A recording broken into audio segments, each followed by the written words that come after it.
और बड़ी खबर आपको बता दें, लखनऊ अग्निकांड को लेकर बड़ी खबर है। अग्निकांड वाली बिल्डिंग गिराई जाएगी। एलडीए कोर्ट से ध्वस्त करने की मंजूरी दी गई है। तो एलडीए ने कोर्ट से ध्वस्त करने की मंजूरी ले ली है। एलडीए ने बिल्डिंग पर नोटिस चिपका दिया है। इस अग्निकांड में याद करिए 15 लोगों की मौत हो गई थी। अलीगंज में पूरा मामला सामने आया था, जब एक बड़े अग्निकांड में कुल 15 लोगों की झुलसकर और दम घुटने की वजह से जान चली गई थी। जांच पड़ताल की गई, नियम कायदों के विरुद्ध इस निर्माण को पाया गया। न्यूजीलैंड में प्रधानमंत्री नरेंद्र मोदी का शानदार स्वागत। गवर्नमेंट हाउस में दिया गया गार्ड ऑफ ऑनर। प्रधानमंत्री क्रिस्टोफर लक्सन के साथ द्विपक्षीय बातचीत में कई मुद्दों पर चर्चा। कहा दोनों देशों के संबंधों को नया मिलेगा आयाम। नोएडा में खुले नाले ने लिए एक और युवक की जान। जल जमाव की वजह से हुआ हादसा। सेक्टर 57 जाते वक्त नाले में डूबकर मौत। हादसे के बाद नोएडा अथॉरिटी पर गंभीर सवाल।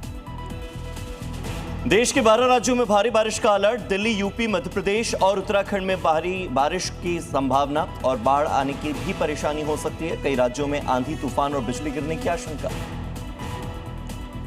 मध्य प्रदेश उपचुनाव में पूर्व गृह मंत्री नरोत्तम मिश्रा का टिकट कटने पर भारी बवाल। जिलाध्यक्ष समेत दतिया बीजेपी के तमाम पदाधिकारियों, पार्षदों ने दिया इस्तीफा।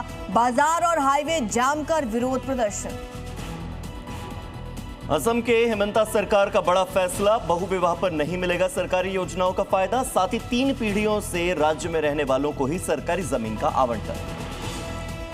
उत्तराखंड में मदरसा बोर्ड को लेकर धामी सरकार का बड़ा फैसला। वित्तीय वर्ष 2027-28 से मदरसों को नहीं मिलेगी वित्तीय मदद। बजट में भी नहीं होगा मदरसा बोर्ड के लिए ऐलान। एआईआईए के प्रमुख मौलाना साजिद रशीदी के बयान पर बवाल। बीजेपी ने कहा देश संविधान से चलता है, शरिया से नहीं। मौलाना ने कहा था कि लड़कियों की देर से शादी रेप का बड़ा कारण है। देश में शरिया कानून लागू करने की मांग की थी। बद्रीनाथ मंदिर के कथित दान हेराफेरी मामले को लेकर जांच तेज। एसआईटी मंदिर का निरीक्षण किया। पिछले 3 साल के वित्तीय रिकॉर्ड, सीसीटीवी और बैंक डिटेल्स मांगे गए। बद्री संघर्ष समिति ने 4 दिन में बैठक न होने पर दिया आंदोलन की चेतावनी।